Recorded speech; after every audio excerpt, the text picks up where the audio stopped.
Very good morning, Radian. Class 11th. Student, in the last video, we have discussed about the trade discount and cash discount and some specific transaction that you pass a journal entry for that. तो बेटा आज का जो topic है वो same है trade discount और cash discount पे, पर अब हम एक समरी देख करके चलेंगे, एक क्वेश्चन पूरा करके देखेंगे जिसमें एक बिजनेसमैन बिजनेस को स्टार्ट करेगा, कुछ चीज़ों को परचेज करेगा, फिर कुछ चीज़ों को सेल करेगा और सेल और परचेज करने के बाद वो ट्रेड डिस्काउंट कैश डिस्काउंट का भी रूल अप्लीकेबल करेगा। ठीक है, तो कहीं ना कहीं इस वीडियो में पिछली भी चीज़ें कुछ मेमोराइज होने वाली हैं और कुछ लास्ट वीडियो का जो लास्ट टॉपिक था टीडी और सीडी, ट्रेड डिस्काउंट और कैश डिस्काउंट, वो भी आपका मेमोराइज होने वाला है। तो ओके स्टूडेंट, थोड़ा ध्यान से देखिएगा क्वेश्चन। ठीक है, वो एग्जाम में डेफिनेटली आना ही आना है। ट्रेड डिस्काउंट कैश डिस्काउंट से आप बच नहीं सकते। तो okay, you can see on screen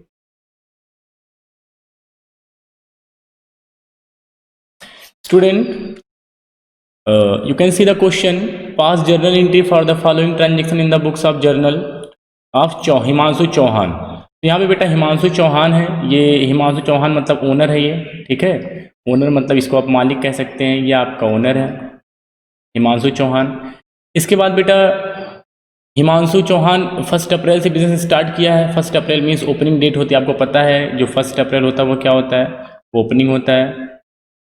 sorry, इसके बाद बेटा चलिए पहला है Himanshu Chauhan started business with cash ₹1,50,000 and furniture ₹10,000 and goods ₹60,000। तो when mister Chauhan are going to start business, ये है मिस्टर चौहान। आपको बहुत पहले से पता है कि सर जो बिजनेस का मालिक होता है उसका नाम कभी भी अकाउंटेंसी में नहीं लिया जाता है। एक मालिक बिजनेस में 2 ही काम कर सकता है, अगर वो पैसे डालता है या कुछ भी डालेगा, कुछ भी बिजनेस को देगा तो कैपिटल के नाम से, और कुछ भी निकालेगा तो ड्राइंग के नाम से। तो ये चीज़ें आपको पहले से पता है। चूंकि मिस्टर चौहान जब बिजनेस में दे रहे हैं तो एक आप खुद को एक बिजनेस समझिए। आपने कहा कि मैं एक बिजनेस हूँ और मेरे मालिक ने मुझे क्या क्या चीज़ें दी हैं उसी को मैं करूँगा। वैसे भी जब कोई असेट्स आता है तो आप डेबिट करते हैं, तो हिमांशु चौहान का नाम आपको लेना नहीं, इनका काम सिर्फ कैपिटल करेगा। लेकिन जो बिजनेस में आ रहा है, जैसे कैश आ रहा है, फर्नीचर आ रहा है और गुड्स आ रहा है, उसकी बात आपको करनी है। तो फॉर्मेट आपको पता है, डेट, ये आपका है पर्टिकुलर, ये आपका LF, amount debit, amount credit, और ये सिंबल लगा देते हैं रुपये के, मतलब रुपये में ही रिकॉर्डिंग है, इस तरीके से भी लिख सकते हैं। तो first of all cash is coming in our business, so cash account debit, sorry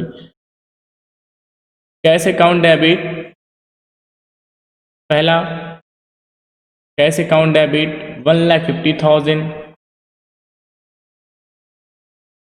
next आपका फर्नीचर आ रहा है, तो furniture account debit, furniture account debit 10,000। इसके बाद आपका गुड्स आ रहा है, तो बेटा गुड्स को पहले स्टॉक लिखा जाता था, आप गुड्स को स्टॉक भी दिखा सकते हैं, स्टॉक मीन्स अनसोल्ड गुड्स भी कह सकते हैं, stock means goods that can be cell.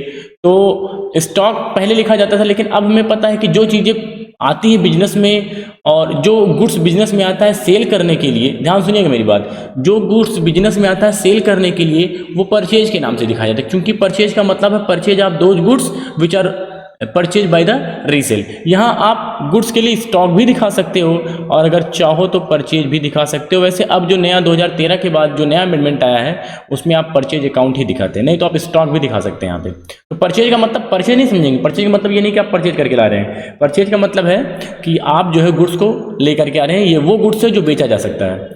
कितने का? 60,000 का। और ये सारा किसने दिया? सर ये सारा मालिक ने दिया। ये सारे जो सामान है, चाहे वो कैश है, चाहे वो फर्नीचर है, चाहे वो गुड्स है, वो किसने दिया? मालिक ने दिया। यहाँ पे गिवर मालिक का नाम होना चाहिए था, लेकिन आपको पता है कि कभी भी बिजनेस में मालिक का नाम लिया नहीं जाता है। मालिक अगर देने वाला है, ओनर अगर देने वाला है तो कैपिटल के नाम से ट्रीट किया जाता है, टू कैपिटल। टोटल कितना हो जाएगा? 6,170 220, 2,20,000। ठीक है, तो आई थिंक क्लियर होगा आपको। Being business started narration, being business started with cash, furniture, with cash, furniture and goods। तो जो जो आपने दिया वो आपने यहाँ पे रख दिया। ओके स्टूडेंट्स, तो आई थिंक आपका क्लियर होगा। इसके बाद है बेटा, इसके बाद है sold goods to Pratap of the list price. ये पहला आपका हो चुका है, ये भी आप करके आ रहे हैं। Sold goods to Pratap of the list price 20,000 at a 10% trade discount. तो आपने किसको सेल किया? प्रताप को।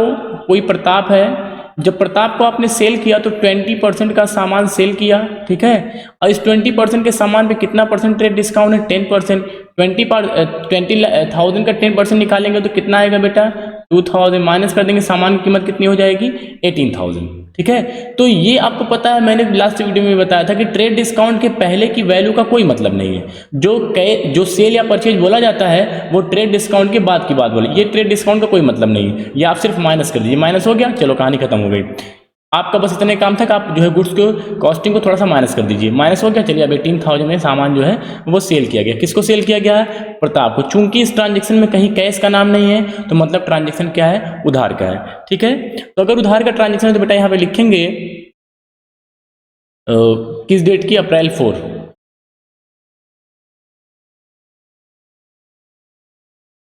अप्रैल 4 को जब आप सामान को सेल करेंगे तो प्रताप आपका रिसीवर होगा, वही तो सामान को रिसीव करेगा, प्रताप आपका रिसीवर होगा।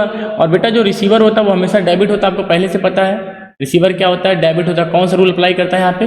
Personal account. तो रिसीवर डेबिट, तो प्रताप्स अकाउंट डेबिट, प्रताप्स अकाउंट डेबिट। जब भी किसी पार्टी का नाम लिखिए तो अकाउंट लिखने के लिए आपका पास्ट यस लगा करके ही अकाउंट लिखते हैं। प्रताप्स अकाउंट डेबिट टू सेल्स। आपको बहुत पहले से पता है कि सर सेल्स हमेशा क्रेडिट होता है। जब भी हम सामान को सेल करते हैं तो सेल्स हमेशा क्रेडिट होता है। सामान भले ही वो 20,000 का था, लेकिन जब बिल बनेगी तो उसमें ऑटोमेटिकली 10% माइनस हो जाएगा और आप दिमाग में आएगा कि सर हमने 18,000 का ही सामान जो है सेल किया। Being goods sold to Pratap. आपको पहले भी मैंने बताया था कि कभी भी ट्रेड डिस्काउंट बुक्स में रिकॉर्ड नहीं किया जाता और यहाँ देखो रिकॉर्ड भी नहीं हुआ। नेक्स्ट आपका April 6, 6 April, Pratap return goods of the list price 2,000।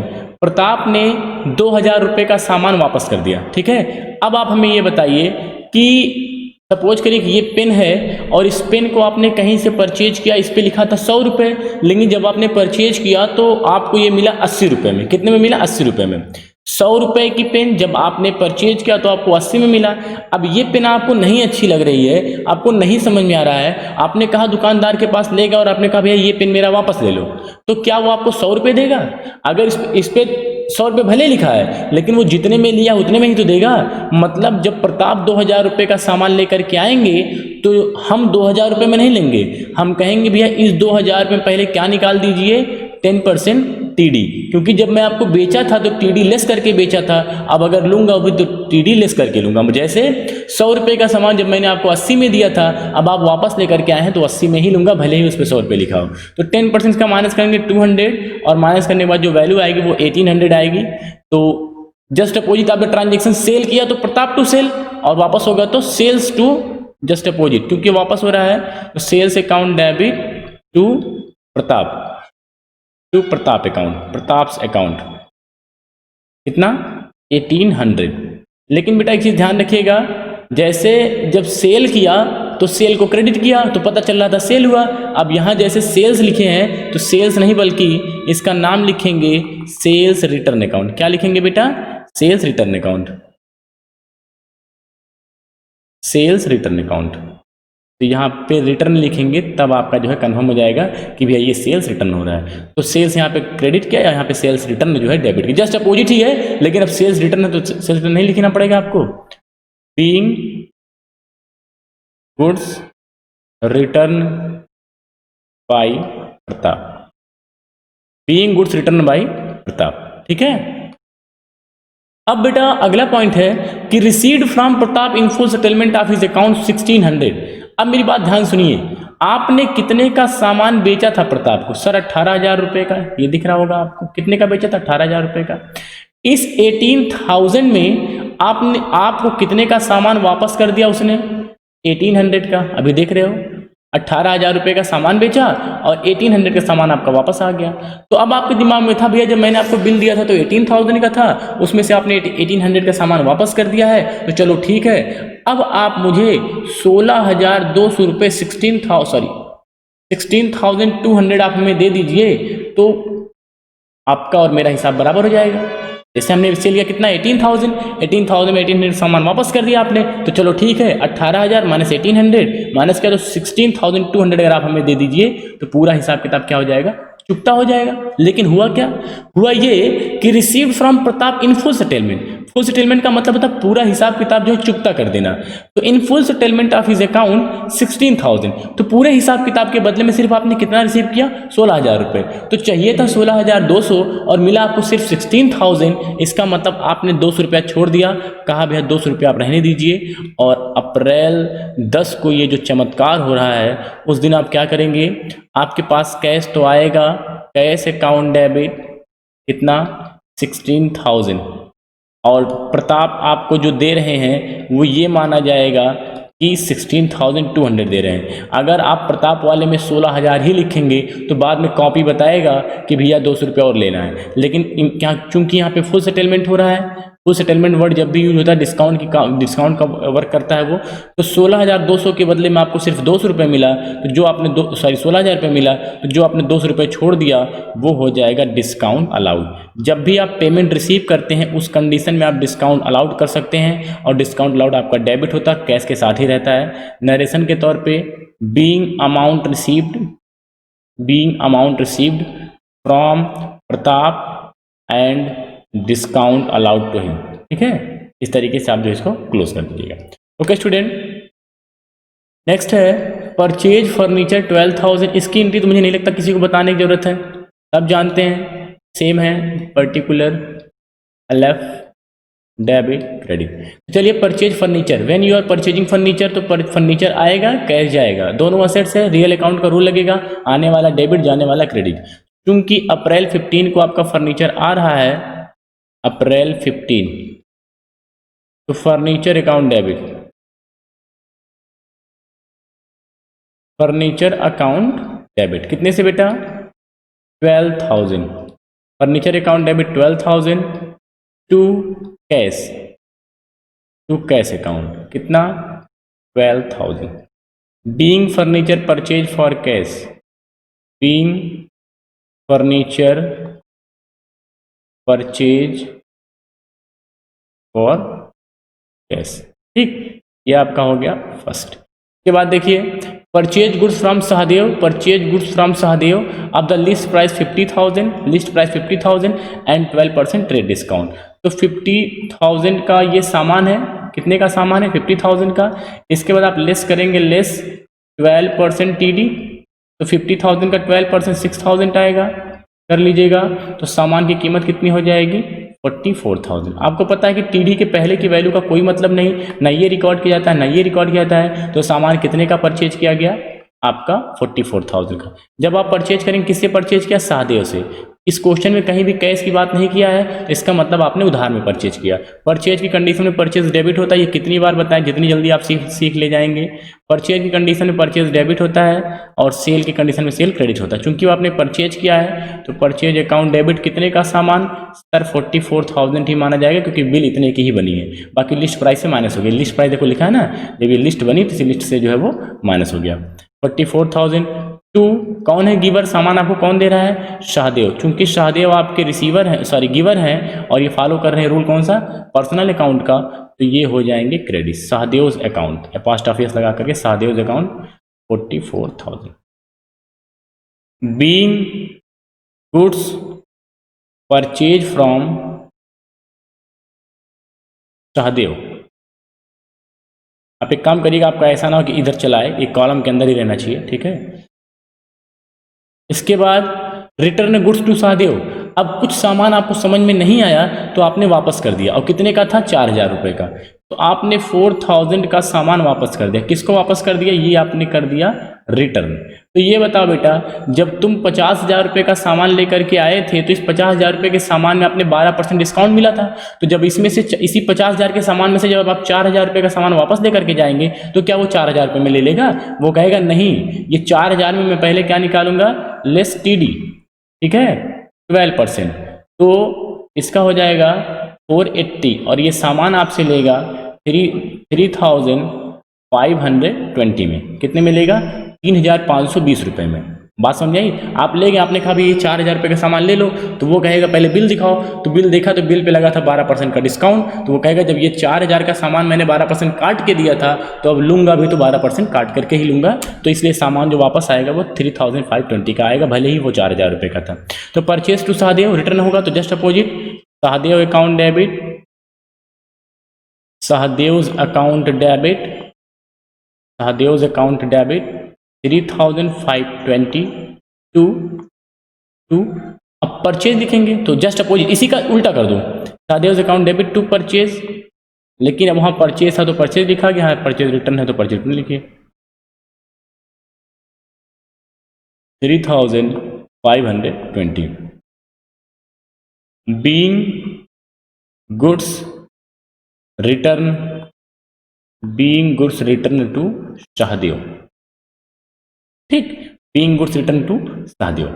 इसके बाद स्टूडेंट नेक्स्ट क्या है, नेक्स्ट आपका बेटा क्लियर्ड अकाउंट, यहां से देखिए क्लियर्ड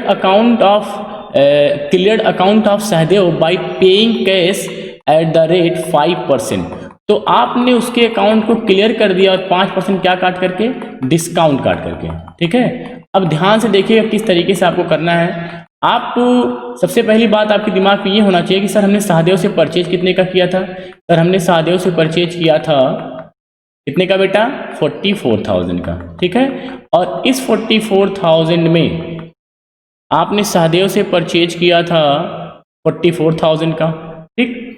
तो अगर आपने 44,000 का टोटल परचेज किया था तो ये तो परचेज हो गया, इसमें से 3,520 रुपये, 3,520 रुपये क्या हो गया, रिटर्न हो गया। तो आपने कहा कि भाई सहदेव 44,000 तो हमने आपसे उधार में परचेज किया था तो मैं आपको 44,000 रुपये देता, लेकिन चूंकि 3,520 रुपये मैं आपको वापस कर दिया हूं तो मेरी जो लाइबिलिटी है वो सिर्फ 40,480 की है, मतलब मैं आपको सिर्फ कितना दूंगा, 40,480 रुपये। लेकिन चूंकि मैं इसको टाइम से पेमेंट कर दे रहा हूं तो मुझे क्या मिल रहा है, 5% डिस्काउंट, तो इसका 5% निकाल लेंगे, क्या निकालेंगे, डिस्काउंट। अगर पेमेंट करने, देखो पेमेंट करने पे कोई डिस्काउंट मिलता है तो वो कौन सा डिस्काउंट होता है, कैश डिस्काउंट, और कैश डिस्काउंट का नेचर होता है कि ये हमेशा बुक में जो है वो रिकॉर्ड किया जाता है। तो आप 40,480 का निकाल लेंगे 5/100, ठीक है, कर लीजिएगा बेटा, यह आपका हो जाएगा 2,024 रुपये आपका डिस्काउंट आएगा। तो जब आप 40,480 पे करेंगे तो इसमें से आपका 2,024 रुपये बच जाएगा, और जो कि आप माइनस कर लीजिएगा। ओके स्टूडेंट्स, तो आप जो है 40,480 पे 5% डिस्काउंट लगाएंगे तो 2,024 जो है आपका ये डिस्काउंट का बनेगा। जब आप 40,480 का पेमेंट करेंगे तो आपका 2,024 बच जाएगा, जिसमें से आपका कैश कितना लगने वाला है, सिर्फ 38,456। तो चलिए करिए, पेमेंट करिए, किसको पेमेंट करना है, सहदेव को, तो सहदेव आपके रिसीवर हो जाएंगे, Sahdev account debit, Sahdev account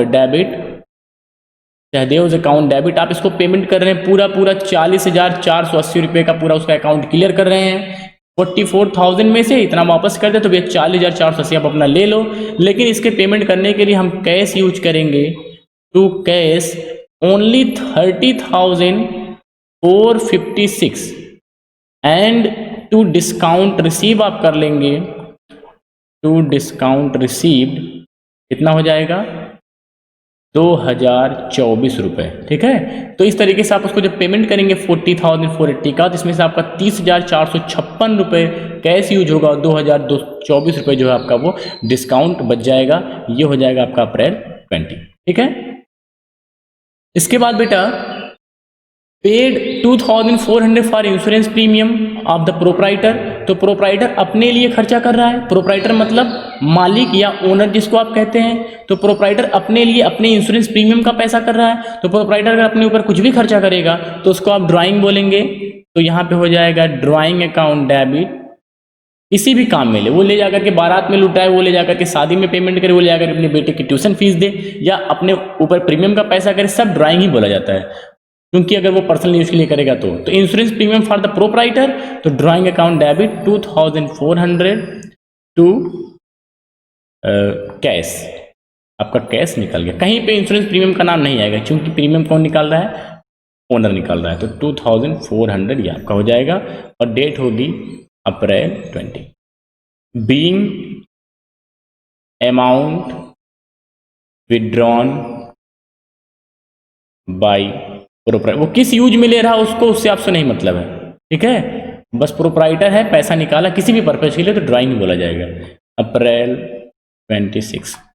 paid for advertisement 2000, salary 8000 and rent 16000। सभी क्या है, सभी खर्चे हैं। क्या है बेटा, खर्चे हैं जिसको आप कहते हैं एक्सपेंसेस। और एक्सपेंसेस फॉलो करता रूल किसका, नॉमिनल अकाउंट का। नॉमिनल अकाउंट के हिसाब से अगर कोई एक्सपेंस हो तो डेबिट करो, इनकम हो तो क्रेडिट करो। एक्सपेंस हमेशा डेबिट होता है इसलिए सारे एक्सपेंस को एक साथ डेबिट करिए।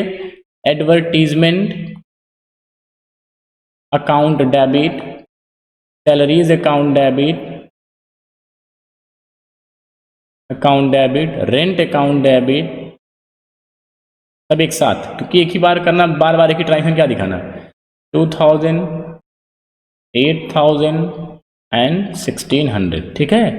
2 कर दीजिए एक साथ, पेमेंट कैश अकाउंट हो जाएगा आपका 11600, ठीक है। पूरा payment being advertisement expense, salary and rent paid to cash. Okay students, and next आप होमवर्क कर लीजिएगा। होमवर्क में कोई ज़्यादा डाउट नहीं बेटा, यहाँ थोड़ा ध्यान दीजिएगा, सारे होमवर्क तो ईजी है। यहाँ paid rent for Harishankar residence, तो रेसिडेंस का मतलब होता है निवास स्थान। क्या होता है बेटा, निवास स्थान। तो अगर अपने जहाँ पे वो रह रहे हैं हरिशंकर, अगर वो अपने निवास स्थान का, अपने रेसिडेंस का किराया दे रहे हैं तो वो भी क्या बोला जाएगा, ड्राइंग बोला जाएगा। या दिमाग में रखिएगा बस, बाकी जो है आपका सेम है। Okay students, I think that is enough for today. Thank you, have a nice day.